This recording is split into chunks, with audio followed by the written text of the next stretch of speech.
Halo, balik lagi dengan Edukator Milenial. Aku mau share tentang materi akuntansi yang penting untuk para manajer dan pelaku usaha atau bisnis. Apalagi untuk para pelajar ya, baik itu murid dan juga untuk mahasiswa ataupun mahasiswi yang memang sedang mempelajari akuntansi. Dan ini termasuk dalam akuntansi biaya.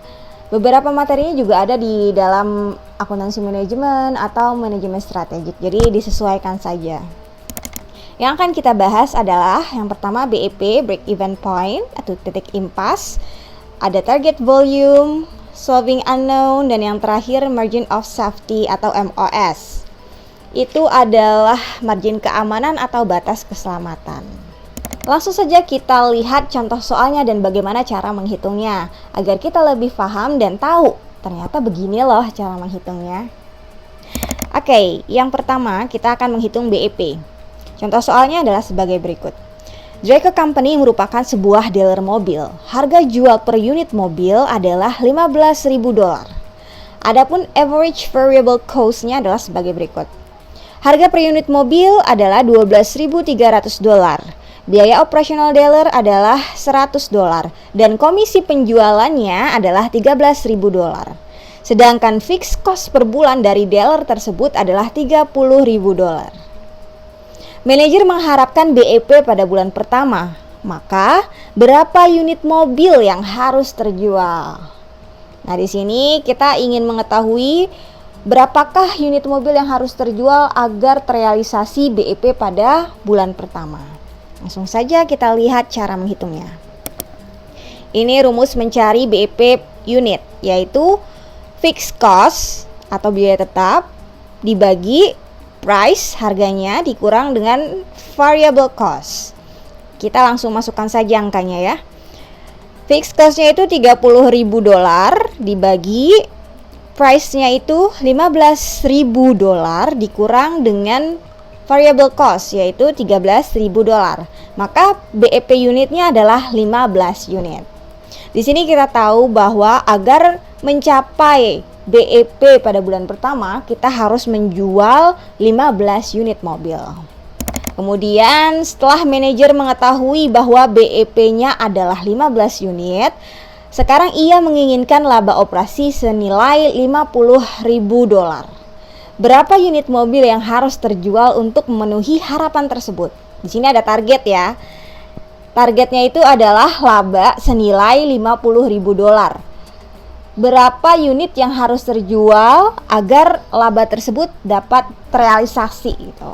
Kita menggunakan margin kontribusi atau nilai pendapatan bersih setelah dikurang oleh biaya variabel.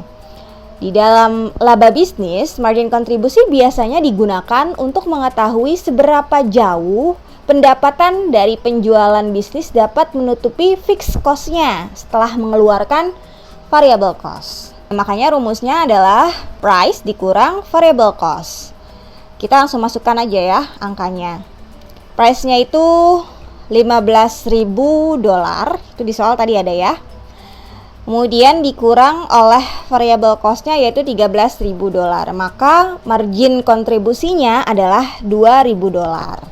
Karena laba yang diharapkan adalah $50.000, maka persamaannya adalah $50.000 sama dengan $2.000 X dikurang $30.000. Maka kita harus mencari X-nya berapa sih? Atau berapa unit sih yang harus terjual agar laba senilai $50.000 itu terrealisasi? Langsung saja ya, dari persamaan ini kita temukan X-nya berapa. $50.000 ditambah $30.000 kemudian dibagi $2.000 adalah 40 unit. Itu artinya jika manajer menginginkan laba operasi senilai $50.000, maka unit yang harus terjual adalah 40 unit. Di sini terlihat ya bahwa untuk mencapai BEP di bulan pertama harus terjual 15 unit mobil. Dan naik lagi targetnya yaitu ingin laba operasi senilai $50.000, maka harus terjual 40 unit agar laba itu terrealisasi, laba senilai $50.000-nya ya. Namun pada periode tersebut, manajer hanya mendapatkan jatah 30 unit mobil, padahal ia masih sangat mengharapkan untuk memperoleh $50.000 itu atas laba operasi ya. Bagaimana caranya untuk merealisasikannya? Di sini timbul konflik ya, dan harus diselesaikan agar apa yang diharapkan oleh manajer itu terrealisasi, yaitu laba operasi senilai $50.000. Konfliknya di mana? Konfliknya adalah tadi di soal kedua atau soal sebelumnya kita tahu bahwa untuk memperoleh laba operasi senilai $50.000 harus terjual 40 unit.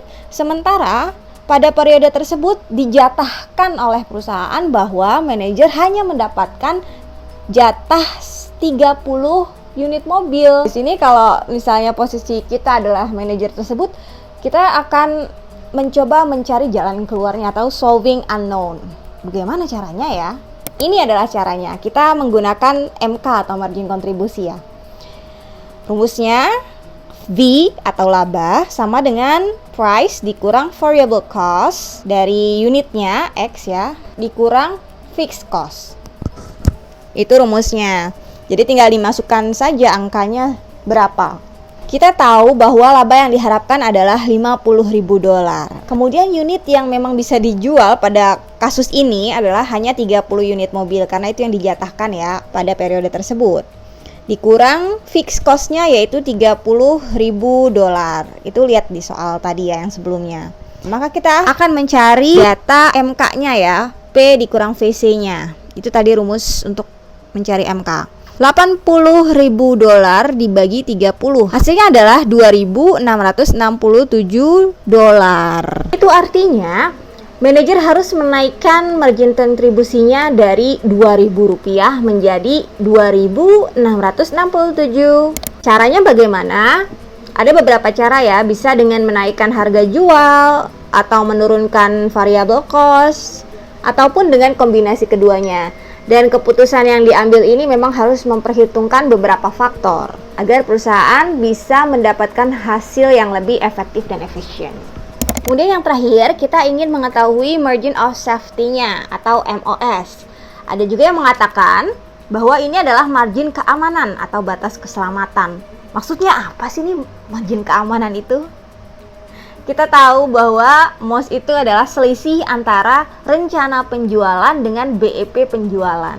Itu bisa dalam unit ataupun dalam satuan uang ya.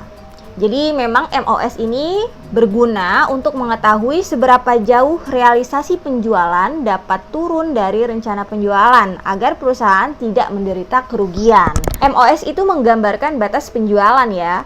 Jadi jika turunnya penjualan melampaui batas tersebut, maka perusahaan akan menderita rugi. Di sini Reco Company menjual 20 unit mobil dan BEP sebesar 15 unit. Maka berapa margin of safety-nya? Rumusnya adalah unit yang terjual dikurang unit BEP.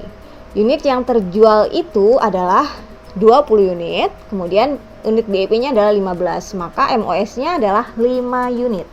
Kesimpulannya, ketika penjualan unit turunnya tidak lebih dari 5, maka perusahaan masih aman.